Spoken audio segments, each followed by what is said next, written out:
going to work out or change your eating habits or whatever it might be. It's just one of those things that's easy to push down on the list. But you never did that. Yes. You always moved networking to the top of the list. And I can remember being confounded by this. It's like, Wayne, what the heck are you doing?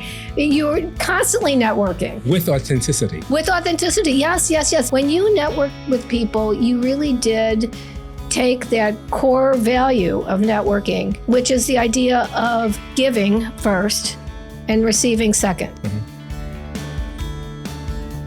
Welcome back to our conversation with Wayne Brown. Stay tuned for more tips and tricks on networking. This show is for people who have all different kinds of interests in listening to what we have to talk about. But one of the purposes of this show is to really give confidence, hope, courage to people who might be feeling a little lost, might be feeling some of those roadblocks. I've felt them too. And it's really hard. It's hard when you're in a spot where it may not be perfect, may not be great, may not be, everything that you thought it was going to be, but you feel comfortable and locked down.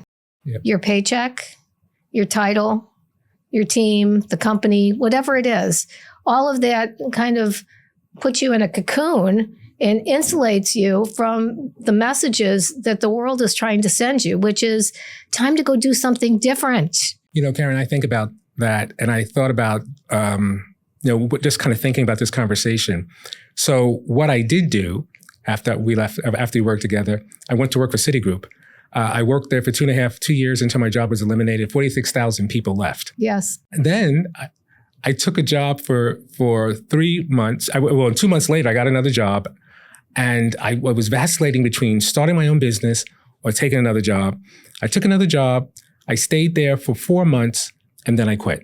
Yeah. And I realized all along the opportunity to start and to build something now took a bigger role and a bigger impact.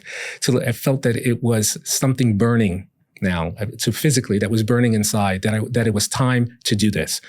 However, to do something and to start your own business when you didn't have a client, some people may think would be kind of foolish. There was a time when many banks were failing. Yeah. The economy was not in a very good way.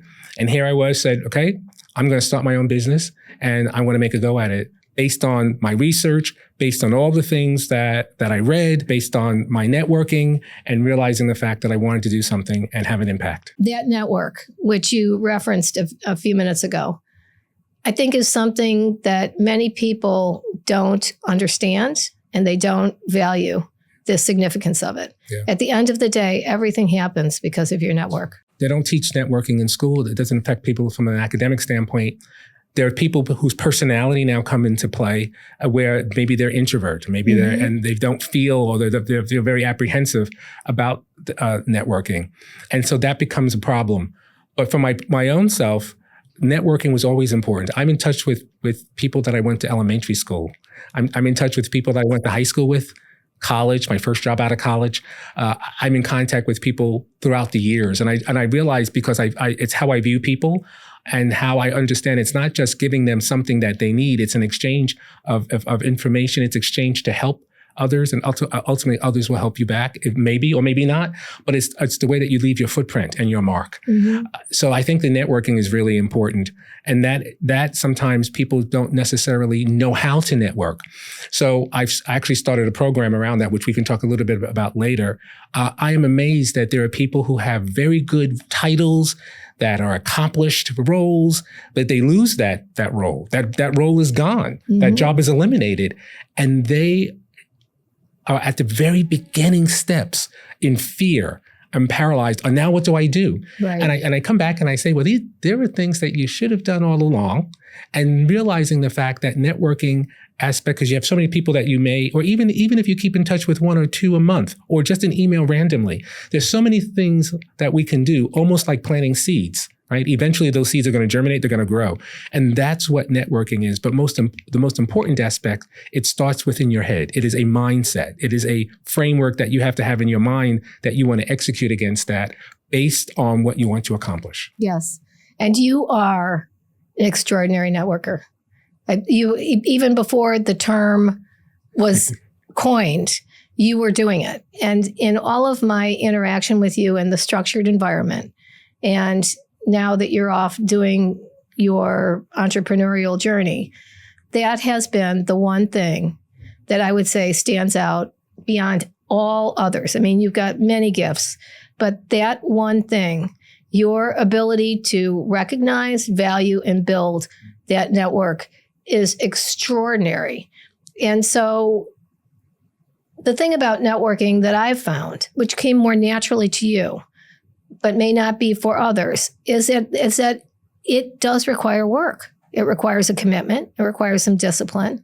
And for most people who are just so busy, those folks that you're talking about that all of a sudden one day wake up and they find out that, oh my gosh, my job's been eliminated or something terrible has happened and I now have to get back out into the market again.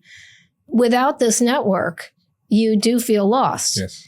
One of the reasons that this happens is because it's always the thing on the last, it's always at the bottom of the to-do list.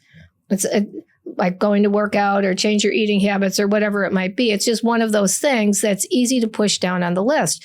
But you never did that. Yes. You always moved networking to the top of the list. And I can remember being confounded by this. It's like, Wayne, what the heck are you doing? You're constantly networking. And when we parted ways. With authenticity. Yes. Not in a glad handing type of proposition. When you network with people, you really did take that core value of networking, which is the idea of giving first and receiving second. Mm-hmm. So I think a lot of people have that backwards, is that they want to get and then they give. Mm-hmm. But a truly authentic networking is most successful when it starts with the idea of giving and sharing with others. I believe that. And what's so interesting? So the networking was always, and I appreciate what you've mentioned, was always at the top, but it has helped me tremendously with my business. Yes, of course. And one of the things, as the role that I have with the Walker Group, is that we help FinTechs partner with banks. And we started with one company and one FinTech. In the last 16 years, we've worked through or met over 1,000 FinTechs, and we're in 25 of the top 30 banks. But how the networking has helped is because it has helped to identify potential partners within the financial services and banking community. A lot of the people, as we know, kind of move around to one bank to the next. How do you track them? How do you follow them where they are, and how do you provide value to them? Because at the end of the day, people want to get their job done. They want to get their bonus. If you can help them in those ways unconditionally, that's going to be very, very important. Then you become important to them. Mm-hmm. So then when you bring and introduce your network, clients, peers, it resonates so much higher than just what can I do for you, or what do you want me to do, or what do you just want? And they see that as an opportunity for value for them, and ultimately that can be an exchange of value to you. So for our listening audience, here's the big reveal, if you haven't figured this out already. So Wayne, after leaving his corporate structured environment, of which he was successful, but maybe not fulfilled, left to go off and create a company that is based almost exclusively on networking. That's right. So now at the Walker Group, tell us a little bit about that. And you've described it as a three-legged stool. So give us the panoramic view. So here it is. Okay. So first of all, I want to talk about the name, because some people do say to me, Wayne, why have you not called it the Wayne Group? Why are you not using your name, in the company? So the Walker Group is a family name. Mm-hmm. It is the name of my maternal grandparents. So they were walkers. My grandmother and grandparents. And did they walk? They were walkers. They're deceased. They did. My grandfather was a heavy walker. Loved to walk, and sometimes I think that energy has been created. Has enabled with me. Yes. And so that's the company. I wanted to do an honor to them. My grandparents had started from very humble beginnings, and one of the things that they instilled in their 6 children is the ability to work hard, build good relationships, honesty and trust. Mm-hmm. Even today, although most of my aunts and uncles are deceased, but that's what they left in their children. Mm-hmm. And so the Walker Group, why I chose that name is not only just to honor them, but a way that I can translate and use those same core values that I've learned, obviously within my family and my upbringing. So the Walker Group is a FinTech boutique consulting company that stands at the intersection of FinTech and banks and financial services.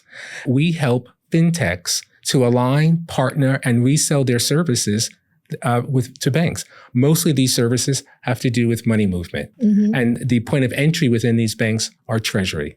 So I started with one company out of New Jersey. I was introduced to this company by someone who we've worked together at Princeton Ecom. Again, a relationship that I had 15 years ago, prior to that point, 15 years from that point, who I've kept in touch with throughout the year, or 8 years rather, but I've kept in touch with throughout the years, introduced me to this company that was a BPO. Just a BPO for HSBC. Wanted to build products, and those products were the same products that I built back at Princeton Ecom and at Deutsche back in the day with my product background, but really didn't have a Rolodex or a point of entry into these banks. And so that's where I came to provide my services. They were my first client. So one of the things, again, as we focus is on building strong, meaningful relationships with banks and fintechs, and ultimately those banks, through their rails, have been able to resell these solutions, and these solutions are for corporates and consumers, primarily within the Treasury Bank, and then opening up opportunities in the consumer, private wealth, and other areas of the bank, ultimately moving billions of dollars annually. So that's incremental revenue for the bank as well as for my fintech partners. And also look at that intersection of the kind of the old established traditional, which is the bank, and then the fintech, which in both of these things, both of these organizations operate with their own language, with their own culture, with their own speed. And you stand at the intersection of all that. That's so for all this, kind of darling new technology stuff that's going on, you understand that because, again, as we talked earlier, that's where you came from. And then the traditional space where you also did some time understanding what that looks like, even though not necessarily, as dynamic as over here, but understanding it, you've got that great perspective to be able to allow both sides to come together, a Rosetta Stone almost. Yes, that's right. That's a very good point. I like that analogy, and that's true. So what has helped in order to do that is also, we'll talk about the people side after that, but we're able to duplicate this model of a rinse, wash, repeat over and over again to other fintechs, and introducing these fintechs to different banks or even some of the same banks where I'm already in with other clients that's using or leveraging different capabilities or different products or opening up other opportunities within that bank, within other departments. So that was the primary leg. That's the primary. Then you gravitated to another aspect of networking. Tell us about that. You've mentioned it earlier with regards to kind of thinking what those three qualities are, whether it's curiosity, courage. Sometimes, again, you all, as an entrepreneur, I strive always to grow. And so having done that with regards to the introduction in banks and partnerships and alignment, you want to try something a little bit different. So one of the things that I've done is that I've helped people with regards to their career transition. And in the past 16 years, I've helped 176 people find work. And I say that proudly because this is unconditional. This is something that I don't necessarily anticipate any type of return, but as I'm working in the bank sector, a lot of times I hear opportunities. And some of the bank partners will come to me and say, Wayne, listen, we need to add such and such, or we're looking for somebody who can do this or that. Do you know anybody? And I say, how many do you need? So I have found 176 people work. So about 2 years ago, somebody approached me and he was looking for a job. He was in my network. And I said to him, well, you know what? My time is limited right now. I'm working on a contract negotiation. I don't have time to really help you.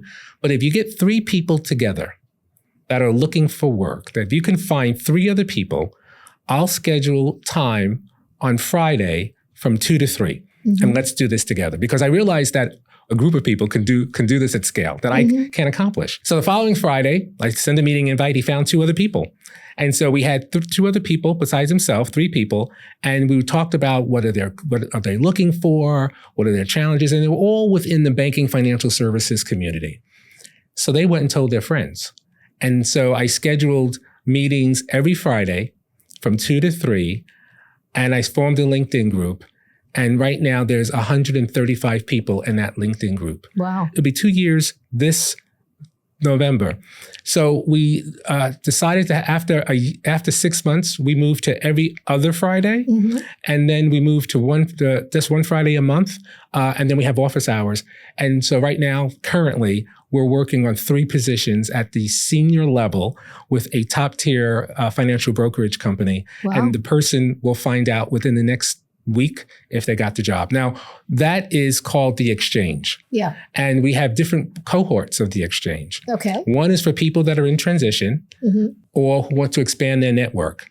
And the other aspect of the exchange, where there are 40 people, are FinTech founders and executives that get together. We get together once a month.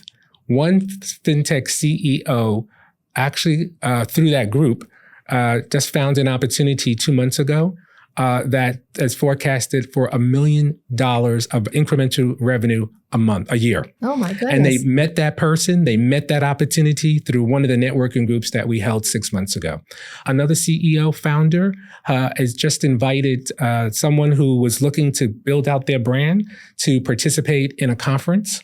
And that's going to take place in September. I mean, the opportunities that different ones are receiving as a result of this networking has been astounding.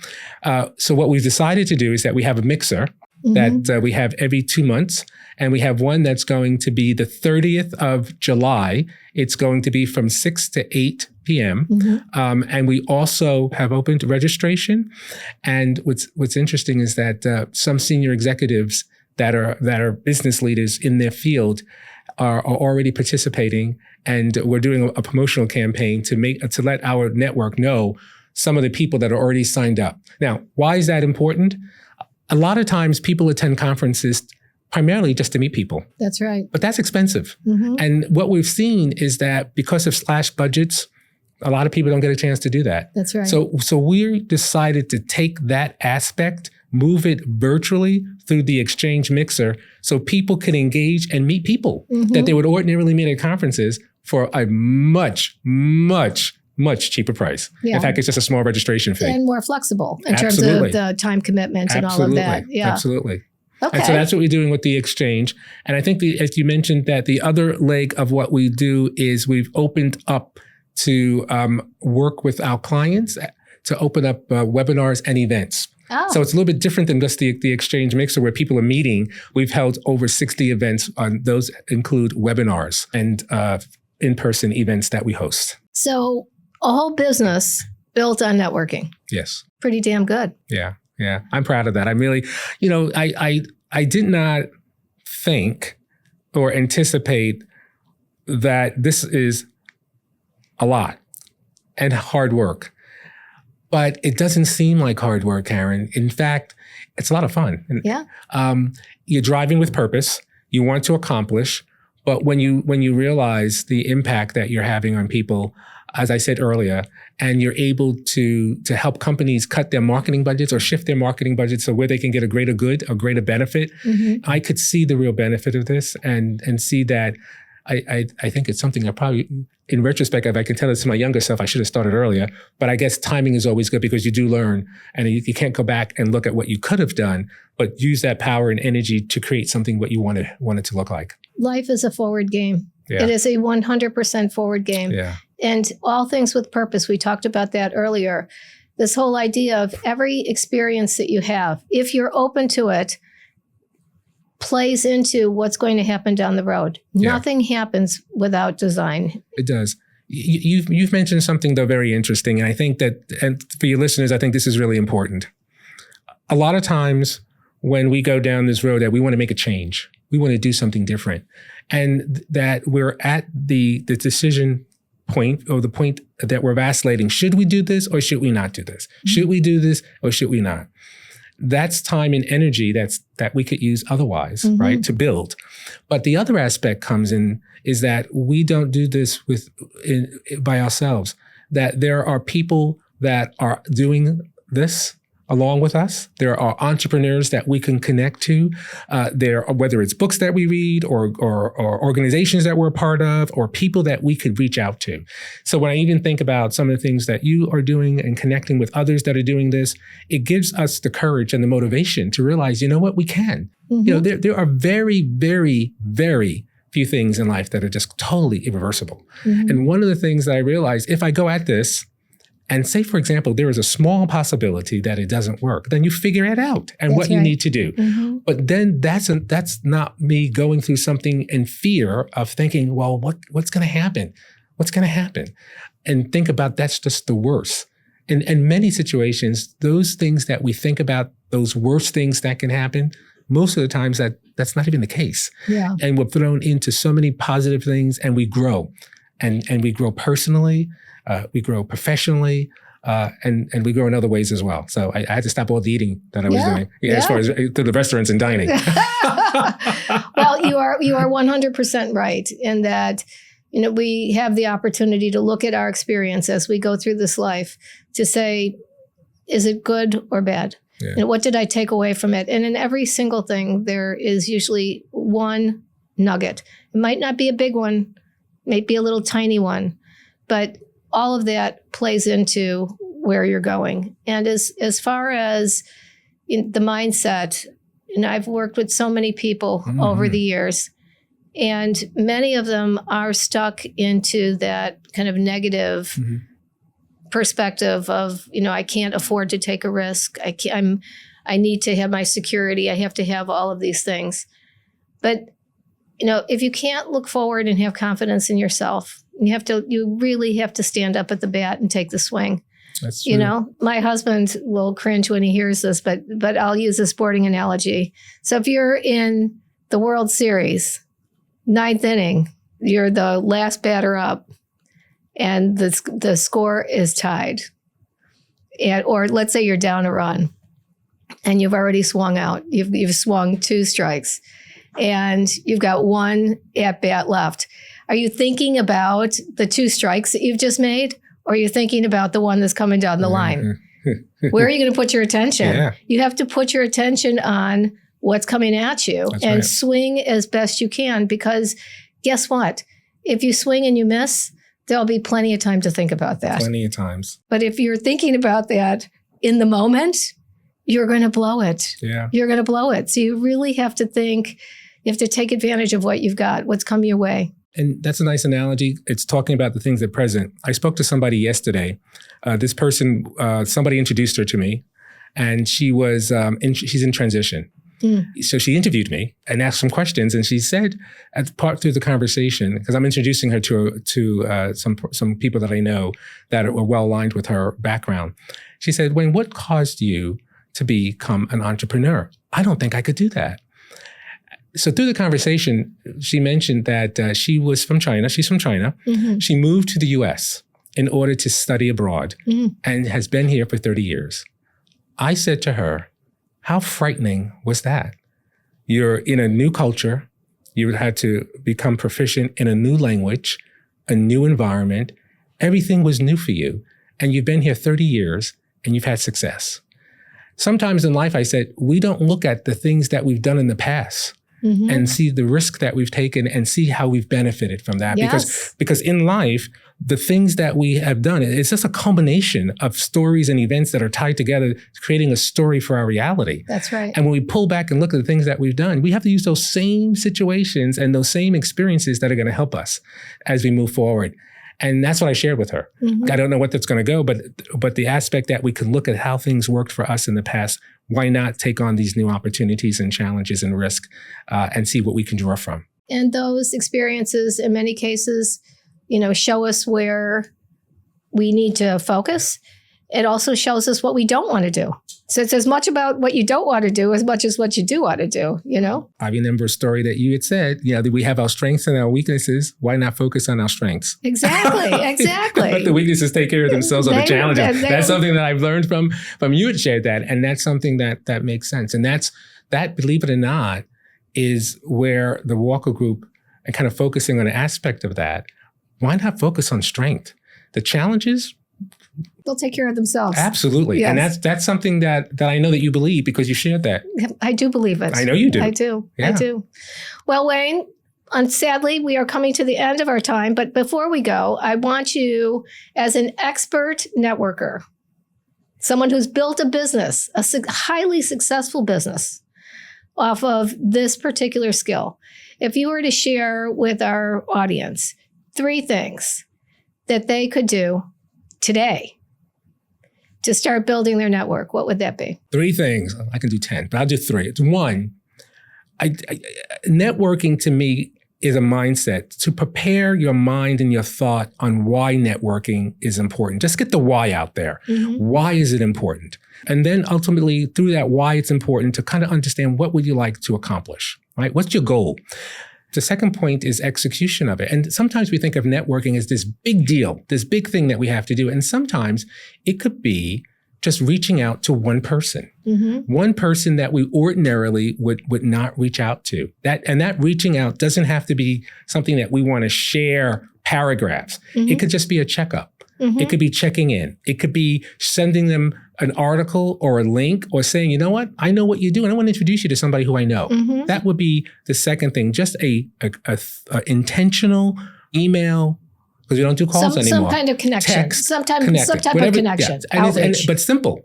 Simple. So that's the second. The third thing is kind of visualize how you want to execute that. So it may be the fact that you do research.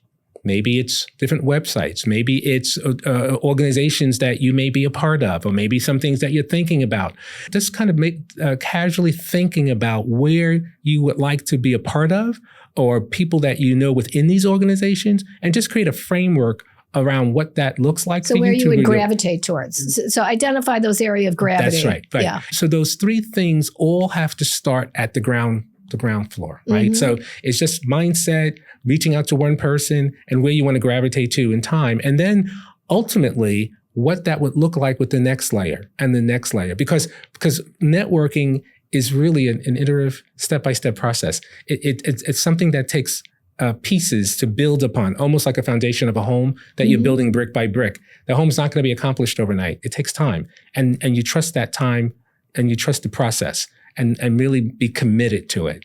So I think that's really important. Like a coral reef. There you go. A coral reef starts with one little development, and then before you know it, that's right. This beautiful thing with all of the fishes coming to feed and be social. And just like a coral reef needs to be nurtured, so does your network. Absolutely. And Karen, thanks again. I really appreciate this. It's an opportunity for us to connect and to be able to share thoughts. And even though that this was an interview with really us, but it just reestablished in my head some of the great things that you continue to do and the impact that you are having on professionals and others. Is and I'm watching you, and I'm seeing this is astounding. So kudos to you as well. Thank you. Now, if somebody wants to reach out to you, Wayne, where are they getting a hold of you at? My email is wbrown@walkergroup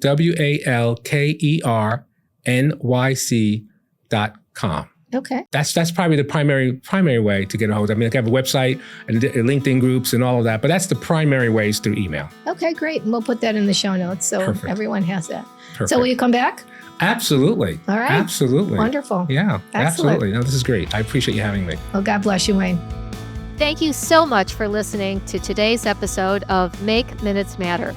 If you haven't done so already, please take a moment to subscribe to this podcast on YouTube or click the follow button on Apple, Spotify, or wherever you get your podcasts. And let me know what you thought of today's conversation by following us on Instagram at Karen Gilhooly 1. That's Karen, Karen, Gilhooly, GILHOOLY, and the number 1. Let's make every moment in your career truly matter. Have a great day.